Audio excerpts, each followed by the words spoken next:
which is napakalayo ng Si VP Sara sinaran yung Commonwealth. Alright, sige.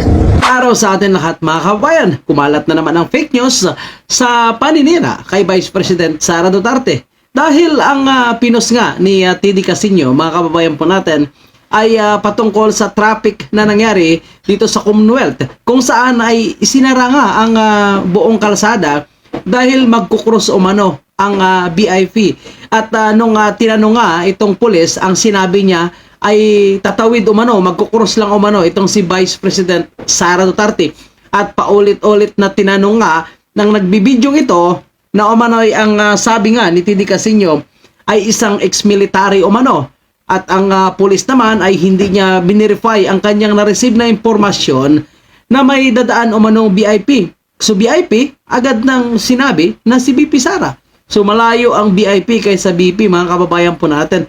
Aba, agad naman na bumaha ng kritiko itong mga keyboard warriors ng mga kritiko, mga kababayan po natin, na talagang kung ano-ano na yung mga masakit na salita ang sinasabi kay Vice President Sara Duterte, mga kababayan po natin. Ngayon nung nalaman nila na fake news pala, dahil kung nagbabaha ng mga critics dito sa social media dahil sa pinos nga ni TD Casino, si Vice President Sara Duterte pala na sinasabi ng pulis na dadaan dito sa Commonwealth ay nasa Mindanao kasama ang kanyang ama, si Tatay Digong. So mga kababayan po natin, ito kaya ay talagang indikasyon na desperado na talaga ang grupong ito na sirain nga itong si Vice President Sara Duterte. So kung ano na lang ang kanilang makita na posibleng ikakasira nga ni Vice President Sara Duterte, ay agad nila kinakagat, which is napakalayo ng impormasyon nga, mga kababayan po natin. So dapat i-verify din ng pulis kung talagang si Vice President Sara Duterte ang dadaan, hindi yung magsasalita agad. So kung mali man ang impormasyon na kanyang na-receive, mga kababayan po natin, dapat i-verify niya sa kanyang senior o sa kanyang official. At palagay ko, kung nirelieve na nga itong pulis na nagsabing dadaan umano si Vice President Sara, edi dapat nirelieve din ang kanyang official na nagbigay ng impormasyon na may dadaan na BIP at hindi ibinigay ang tamang impormasyon kung sinong BIP na dadaan at sino nga ba ang BIP na dumaan. Dapat sabihin din nila para malinawan itong mga kababayan po natin, lalo na itong mga kritiko. Nag-trending itong pinos ni TD Casino, lalo na mainit ngayon ang kanilang paninira patungkol sa confidential fund ni Vice President Sara Duterte. So kaugnay dyan, mga kababayan po natin, panoorin muna natin ang video ito. Boss, ano to? Ano po reason? Sino po ito?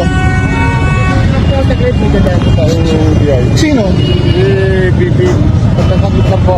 VP Sara. So sinara niyo yung Commonwealth para naman si VP Sara. Dadaan lang po. Dadaan lang. Kukross lang po. Wow. Kukross lang po siya. Saglit lang po. Pokros si VP Sara sinara niyo yung Commonwealth. Saglit lang po. Alright, sige. Pokros si VP Sara. Si VP Sara tatawid, kaya tumigil muna tayo.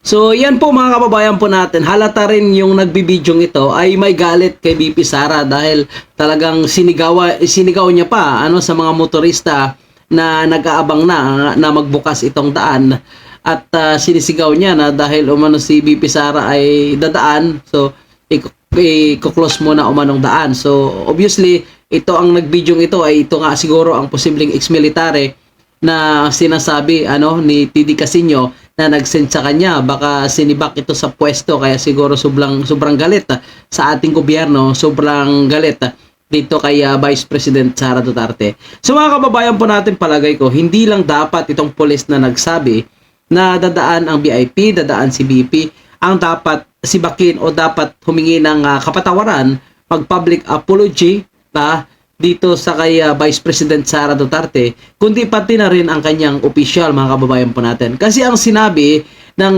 Quezon City Police District ay sinibak na umano itong pulis na nagsalita. Paano yung official? Palagay ko, mga kababayan po natin.